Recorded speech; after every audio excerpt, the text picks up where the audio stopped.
Hello there guys, welcome back to Younes Talks Football, welcome back to a brand new video. I hope all of you are doing well. I know Jan normally says, I really do hope that. Love it.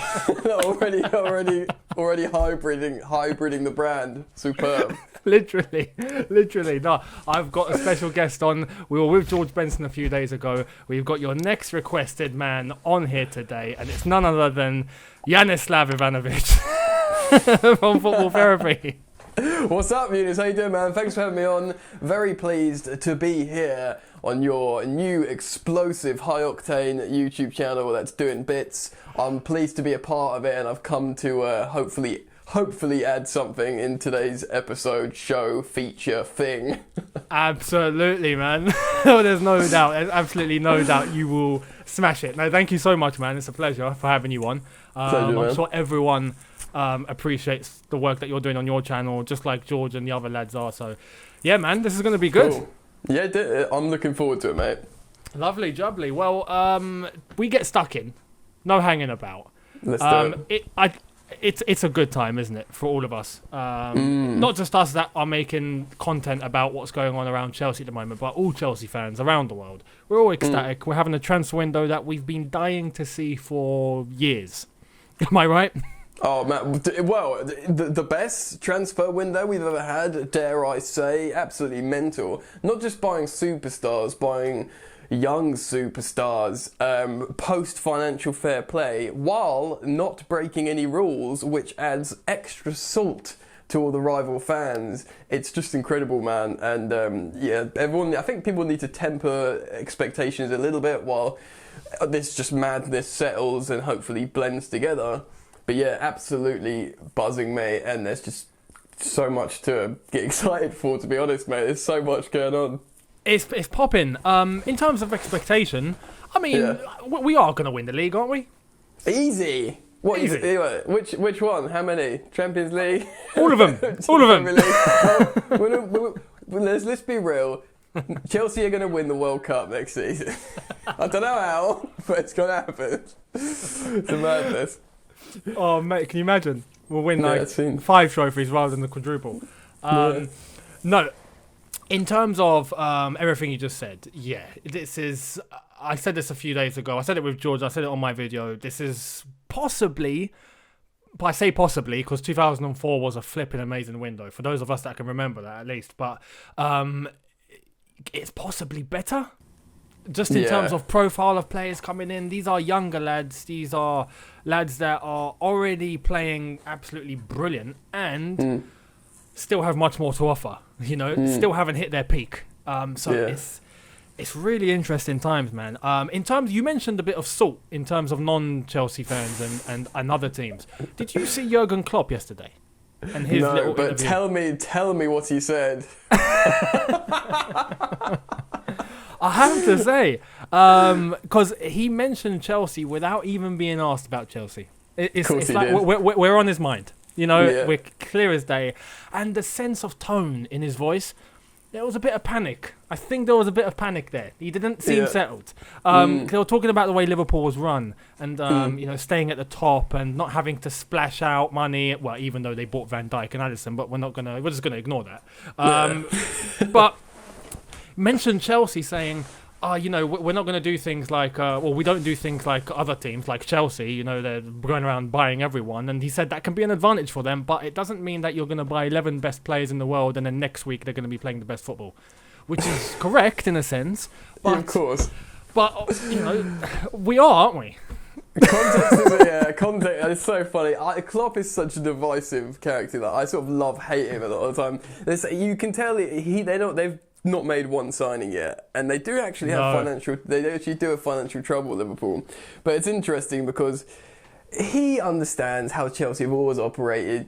He understands Chelsea have lost their best player. He understands we've had a 2-window ban. Everybody who's got a little bit of understanding of how football works and how Chelsea have generally been at the top echelons of football, everyone knew this was going to be a massive transfer window.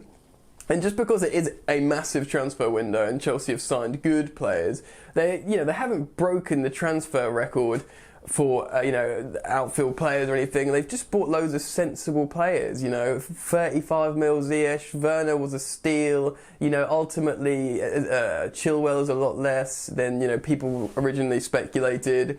Havertz isn't like as much as like your Pogba. Do you know what I mean? And he's probably more highly rated than when Pogba was when he went to Man United. All these kind of things. So he's obviously nervous because he sees. I think he imagines City are going to be better, Chelsea are going to be better, and he probably is a little bit sour that they haven't got Thiago over the line and they're not. I kind of have sympathy for him in a little bit, but yeah, absolute. He just comes out with salt all the time, mate. I mean, yeah, sympathy. As you said, to an extent, as I do love and hate him as well. I think he's a top manager, and I think his personality is second to none. But he manages Liverpool. That's the only thing. Yeah, that's the problem, isn't it? That's just it. Yeah. No, honestly, no disrespect to Liverpool. They deserve all the success that they've been getting recently. But that's the thing. That's the thing. They're the benchmark, isn't it? The way they're run and the way they're the benchmark. So you don't need to come out and make these little schneidi comments. Especially Frank. Frank constantly says, "Look at Liverpool. They're the benchmark. That's how they run." So just he's a young coach. He's in his second year of Premier League management. Just let him get on with it, and you just focus on yourself, mate. Do you know what I mean? Exactly, literally. But it is. I think he does have a little sense of worry because we would know what it's like when you win the Premier League title. It's so difficult to retain. If you don't strengthen, you're in trouble. It's as simple as that. You're in trouble. When we won it in 2004-05, and then we won it the next season, we strengthened before that. City, before they won it, was it 3 times in a row? Twice in a row. Yeah. So it's Mourinho, Guardiola, and Ferguson are the only 3 coaches to retain the title. Exactly.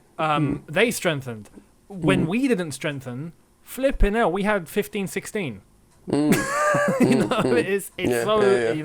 not good to not strengthen. So I think Klopp can see us in his rearview mirror, and we're coming quick. But we'll see what happens on the first day and into the Premier League season. Hopefully, it's a good one. Lovely. We get into the signings. Yes. What's your overall impression? I mean, you mentioned a few just now. In terms of how we've conducted business and these players that have come in. Well, I think we haven't really done. I don't think we've done very well, and we could do with 5 or 6 more, to be honest, mate.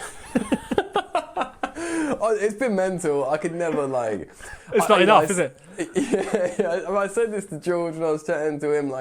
I still haven't digested Ziyech, how wicked he's going to be for us as a superstar. Oh, man, yeah. We haven't had time. Werner, Gunman, Havertz, widely regarded generational talent. It's been superb. I mean, I don't know if you want to get into this, but we seem to be addressing literally every problem, right? So the first being we're underperforming XG, creating loads of chances. We get Timo Werner, an absolute gunman at converting chances. We've long missed a left boot on the right flank, like Iron Robin, to cut in and serve long balls.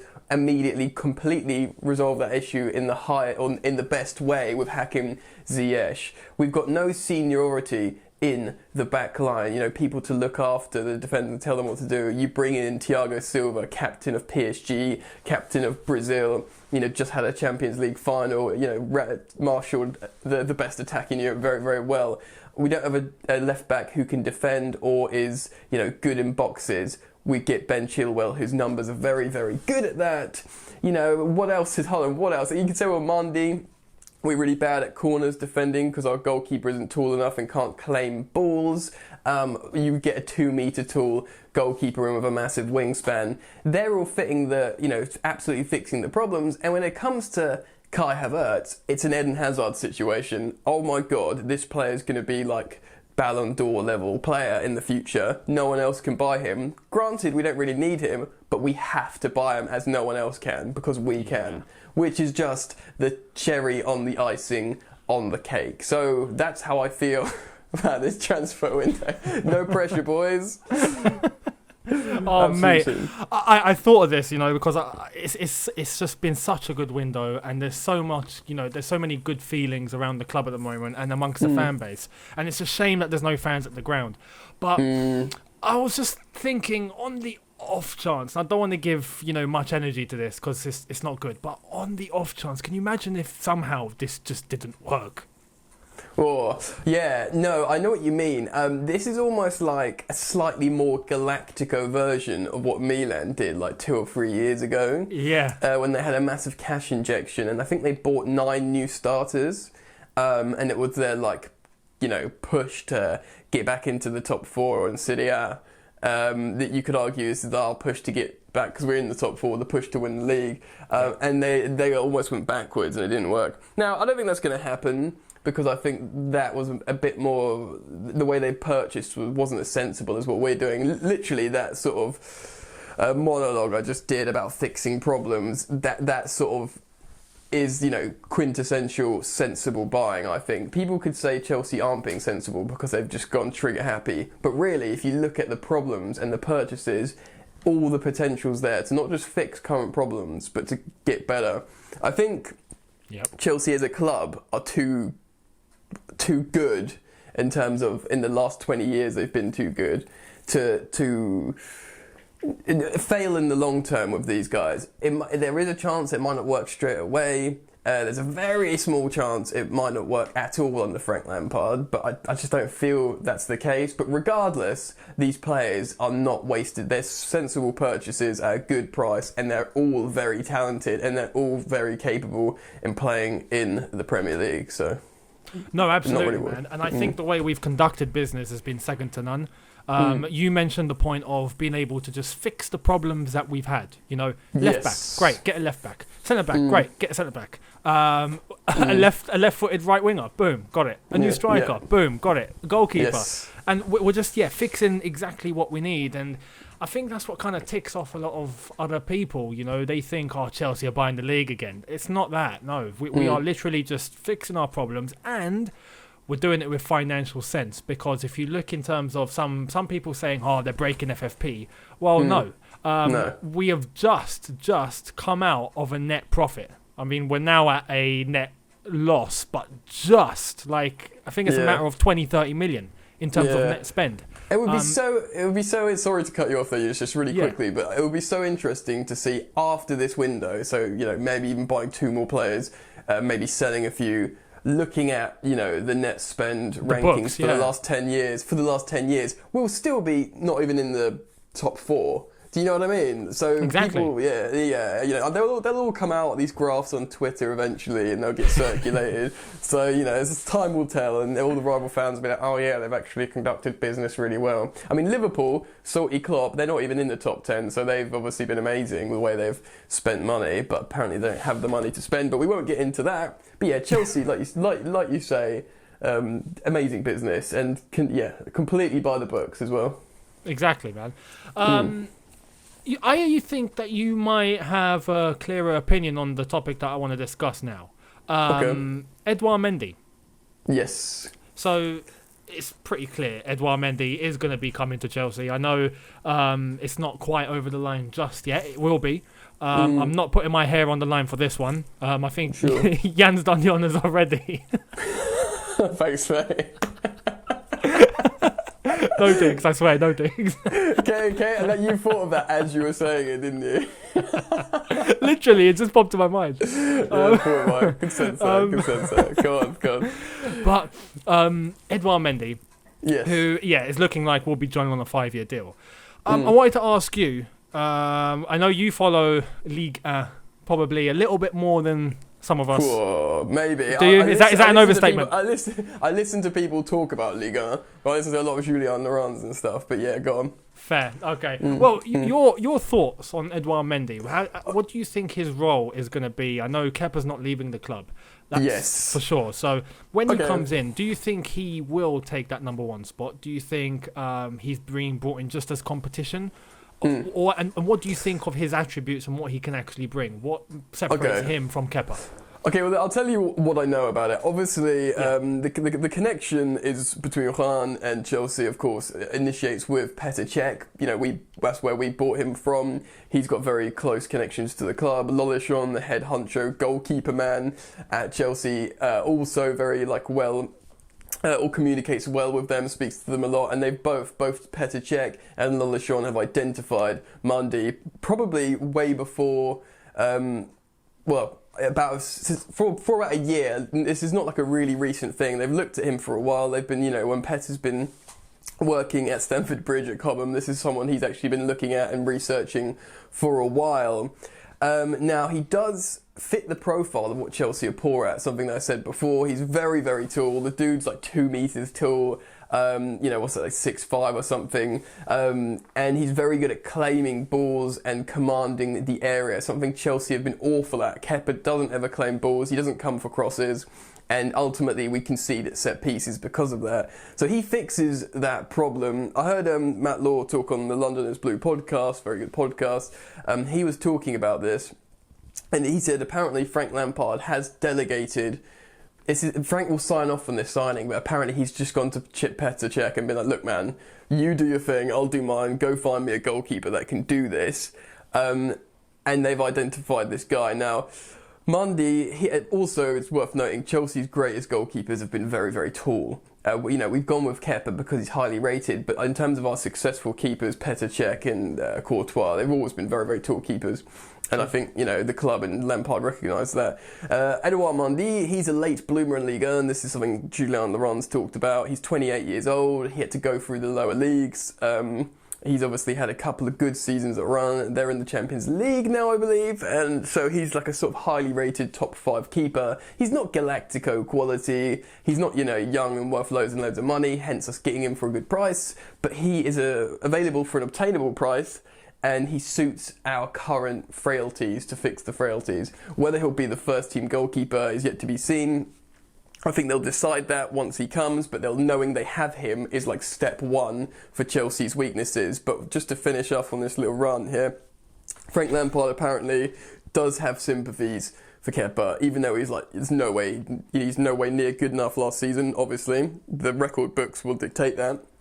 I think he's not like shunned him out. I think he talks to Kepa a lot, and he has sympathies because he had a hard time emotionally last season because of a breakup. He knows it's to do with confidence. He knows he can make excellent saves, and he knows Chelsea just can't flog him to get all their money back. So he's willing to keep him around, nurture him, maybe rotate him in and out, and the rest is yet to be seen, big man. So that's your lowdown on Edouard Mendy.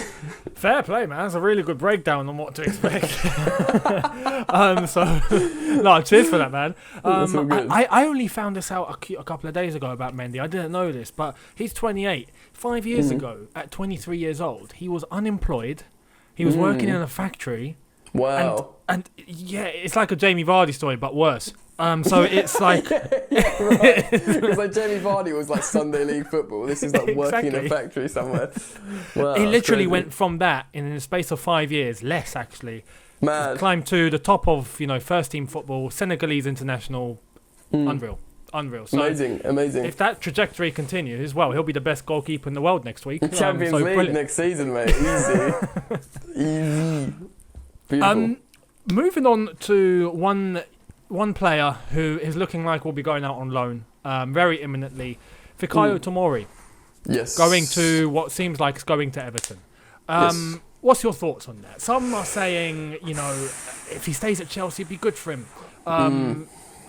Personally, I trust him. I see him as a top defender. And if he was to stay at Chelsea, I wouldn't be against that. But if he goes to a team like Everton, he's playing first team football. He's under some... he's under Carlo Ancelotti, a very good manager, world class. He's under some very good signings that Everton have made and some very good players. So, is it good for him? Yes. So, loads of stuff would be good for Tomori. You could make the argument staying, Thiago Silva helping him, great. But to be honest, I think the starting partnership at Chelsea will be Zuma and Thiago Silva, so they could speak French. Personally. I think that'll be important. You'd like that, wouldn't you? I think it would just be important for the communication. Interestingly, we're talking about League One goalkeepers and speaking French. Loads of clubs in France were really interested in Tomori, actually, which is interesting. Apparently, they've got they must have a lot of dossiers on him out there and French scouting and stuff, which is kind of cool and interesting in a weird way. So highly rated in France. I think Everton would be excellent. Like you say, Zuma obviously did very, very well on a loan there. So there's that sort of relationship with Everton. hopefully you'd back him to do the same. And also, Everton next season are not going to be like Everton this season that's just finished, or the last season rather, because have you seen they've just bought an elite midfield. Everyone said, oh yeah, Everton are really good. They had amazing fullbacks. They've got decent defenders. They've got amazing forwards in Richarlison and Calvert-Lewin in terms of they've got a few like sort of creative wide forwards as well. They're like, yeah, but they just don't have a midfield. Bang! They bought Alan, they bought Doucouré, they bought James Rodriguez. Done. Unbelievable, isn't it? That's like a top 4 centre midfield. Do you know what I mean? And they've just completely sorted out. So Tomori playing behind those guys, in that team under Carlo Ancelotti, it's amazing. Provided he does start, as a starting centre back for all the games, then it's massive. It's really, really important, and it could be. Yeah, it could be an amazing loan, and he could come back to Chelsea as the star. He could replace Thiago Silva. Do you know what I mean? So you can look at it that way. Yeah, that is true. Pretty epic.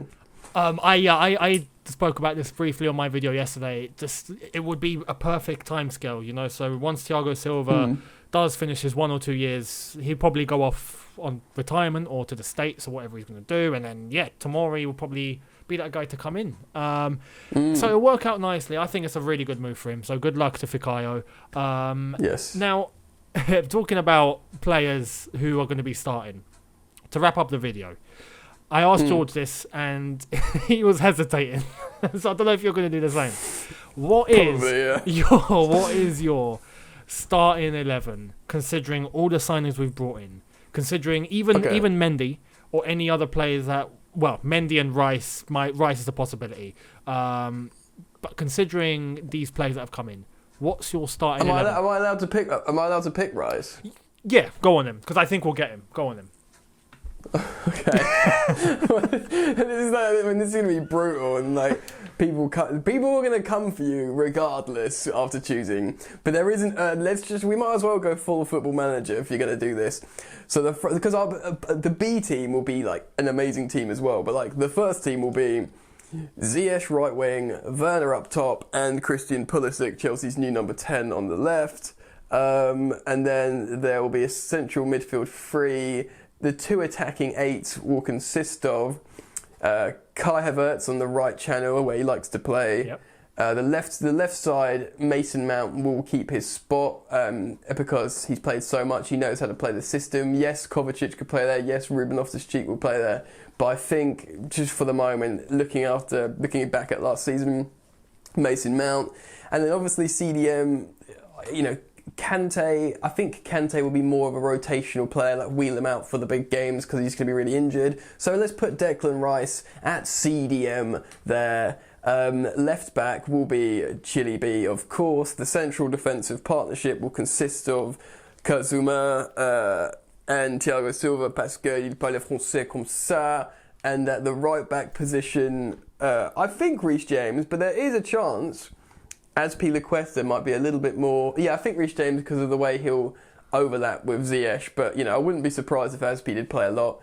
And then completing the French, because if it's Azpilicueta, he speaks French as well. Yeah. And then obviously Edouard Mendy speaks French, so I'll put him in goal. But yeah, Reece James at right back, I think. And there you go, that's my 11. Poor Chilwell is going to be in that back line like, lads, what the hell are you guys saying? That French, yeah.